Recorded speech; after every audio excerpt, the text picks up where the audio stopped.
Hello and welcome back to the channel. Today I am going to discuss in a little bit more detail the type of concerns that are facing our country right now that we should be preparing for. And when I say preparing, I mean having an emergency stockpile of items, different. I'm going to go in order. So let me back up and let me start with the areas of concern, which are the extreme weather that we're having.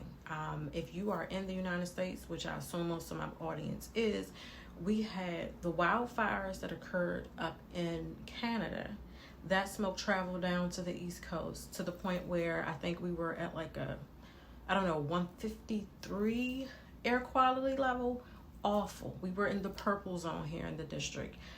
There are so many different things happening that are somewhat beyond our control, but also there are ways that we can prepare. So in that particular instance, one of the things that would have been helpful is to either, have everything that you need to shelter in place, have different masks, and definitely paying attention to the news. I know that the news can be downright depressing, but it is important to just clue in, just read the headlines and just get a gist of what's going on, because some things, even though it seems like it's far away, Canada isn't near most of us here in the lower states, the lower US, but some things that happen there impacts us here in our everyday life. So other weather related concerns, because I do want to touch on this. It is spring. At the time of it's not quite spring. We are entering into spring. Let me be clear.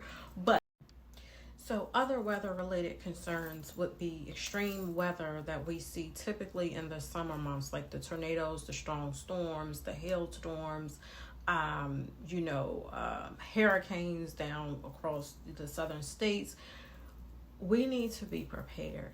There were things that happened. Do you all remember the incident that happened at Clark Atlanta University, where the university, one of the dorm rooms actually flooded? A girl had her legs stuck in the door. Highly unprecedented storm. There was another storm it wasn't even fall. I think it was it was September last year, I believe.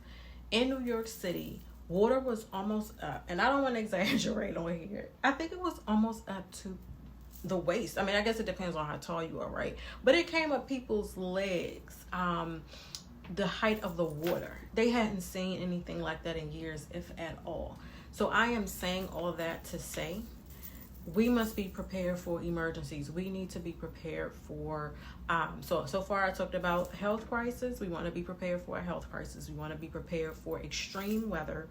We would need to be prepared for power outages, whether that is related to a weather storm or that's related to a cyber attack. Cyber attacks are critical in this season right now. Like, there are so many warnings from the FBI and Homeland Security expressing concern and alerting us that we need to be prepared. We need to keep an eye out.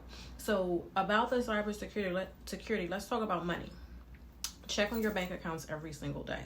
And I know I'm typically, what I would like to do is give the list of concerns and then give suggestions or recommendations on how to prepare. But specifically, check your bank accounts every single day. Cyber attacks. Cyber attacks that's a growing concern nationally and outside of the United States of America. Whether it's things like the banking system potentially being hacked. I know there was an incident with AT&T and Verizon cell phone users not being able to access or use their phones. Maybe a week or two ago, there was a water incident where the local water system was hacked. There was a healthcare hack where people records were accessed, and then also the insurance. I think it was Choice Insurance, if I'm not mistaken. But cyber attacks are real. They are happening, and we should put things in place to safeguard us from that particular threat. The other thing outside of cyber attacks will be extreme weather. We have been seeing extreme weather, especially in the summer months, where the storms are much more severe than what they were. Outside of the weather, we also have supply chain disruptions and potential food shortages. The weather definitely dictates the crops that we are able to receive at the end of the harvest, at the beginning of the harvest season. So that is something to keep in mind. The next thing will be war. There are wars that are going on outside of this country. It may potentially come here to U.S. soil. That's something that we need to keep an open mind about and prepare for. The end of the video. War was number 4. Health emergencies. We have all, if you're over the age of 4, have lived through a pandemic that none of us have ever gone through. Health emergencies happen. Regardless of why they happen, I'm not going to politicize this video, but that's something that we need to stay on top of. We need to keep an eye out to the news, and we need to continue to take the greatest hygiene steps possible to prevent ourselves from bringing things home from outside places, whether it's school, work, whatever. But just staying on top of the news in regards to different health concerns that are global and also domestic. The last thing on the list, and this is a big one, is grid down. If there is a cyber attack, it kind of links into the cyber attack. If the power goes out, not just in your neighborhood, not just in your state, but if it goes out within your region, and also or if it eventually goes out across this nation, can you imagine the chaos? How long would it take for service to be restored? First, they need to identify the problem, and then there has to be a solution, a restoration time. And based on different events that have happened, we don't know how long that will be. So the best thing you can do is to prepare your home, prepare and advise your friends and family in a loving way to get prepared, because there are certain things that are circulating and being communicated amongst certain communities and platforms, but we also need to be very aware. And before I go any further, let me make it extremely clear, as I can't even speak to say it. Anyway, if you have a vehicle that works, that you drive every day, do yourself a favor, because I might not be in the car with you, as I won't. Keep your gas tank above half, preferably full at all times. Do not allow your car to go below E. If an emergency happens and you need to go directly to pick up your children from school, go to get your parents, the in-laws, whatever the case may be, and then get home and there's traffic because everybody's trying to do the same thing, stopping at the gas station could mean life or death, depending on the urgency of why we're going into shelter in place. If there is a power outage, as you know, which is the current scenario that we're going over, you won't be able to stop and get gas. But if you routinely keep a full tank of gas, half at the least, if you have a route home with a gas station, just stop at it and keep gas in your car. And also, I know I'm just going to add this to the list because it's equally important as everything else on the list. Keep small denominations of cash on you. I know that we have moved to practically almost kind of sort of a cashless society. We used to swiping our cards. No power, there's no swiping. There's no Cash App, there's no Apple Pay, there's no Vent. Keep small denominations of cash on you at all times. So that's 1s, 5, 10s, maybe a 20. But keep cash on you so that if you're in the store, the power goes down, you have it, you can get the essentials. And so you want to make sure you're able to get the essentials with the cash that you have. Let's say you running low on water, you have a few non-perishable items, you need to get a few more things, definitely grab it with the cash that you have. So keep cash, small denominations of cash on you. So we got water, non-perishable foods. You definitely want to keep your gas tank half or above. Small denominations of cash was number 4. Hygiene items. Everything that you use every day, from the time you open your eyes to the time you go to sleep, that's hygiene related.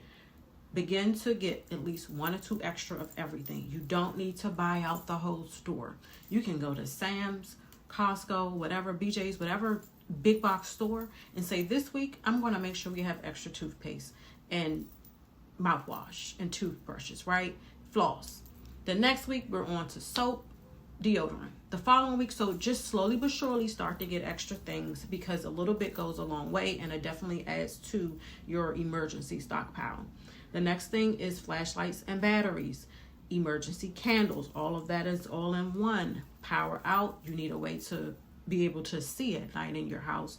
You definitely want to have that. Most people, I would assume, have blackout curtains. That's something really good to have, because number one, it helps control the temperature inside, but also for safety reasons. People typically can't see inside your house if you have the blackout curtains. So that's a really good thing to have, so that if everybody else's power is out but you have lights inside, you're not drawing attention to your home. So blackout curtains, if you already have them, amazing. If you don't, that's something you may want to add to the list and figure out how to incorporate that into your decor. Okay, so basically I'm going to run through the list, no explanation, just so you can have it to quickly refer to. Water, non-perishable foods, hygiene items, flashlights, batteries, emergency candles, blackout curtains, safety defense tools, okay? Protect yourself and your family, a way to protect your home, whichever way works for you. A generator, emergency stove, such as a butane or camp stove, a mess kit, water purification tablets, self-defense tools, activities for kids, portable chargers, over-the-counter medicine, and prescriptions. This is not the comprehensive list, okay? And I was looking down, I just didn't want to miss anything. Understand that there is a lot to go into preparedness. My best recommendation for you today, one thing you can do that's for free, go into your pantry, into your cabinets, and look and see what you have, and figure out how long you can feed you and your family without going to the grocery store. Now, in a grid down situation, all the emergency manuals you'll see online will say 3 to 5 days. Most of them say 3 days.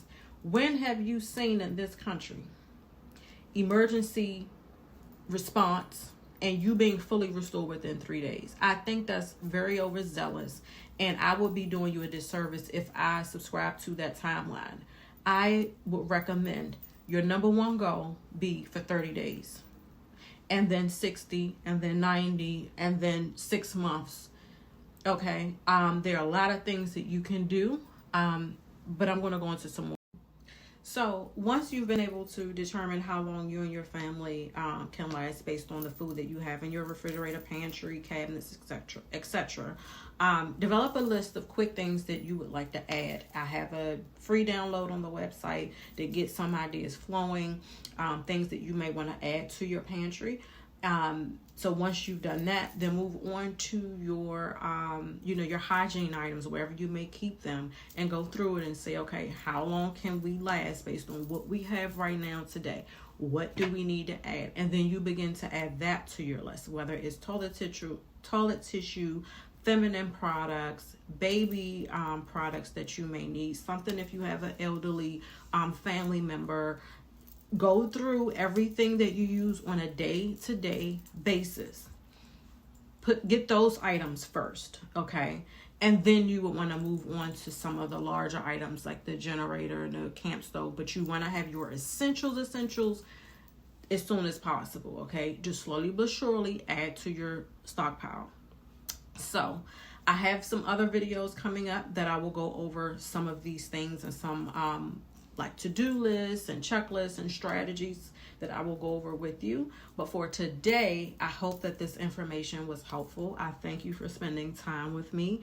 I love feedback, so please give me feedback. If there are questions, I welcome your questions. There are no stupid questions except the ones that you didn't decide to ask me. So drop your comments below. I welcome your feedback, and I hope that you stay tuned for the next show, as I'll call it. Like, share, and subscribe if you haven't already done so, and talk to you next time.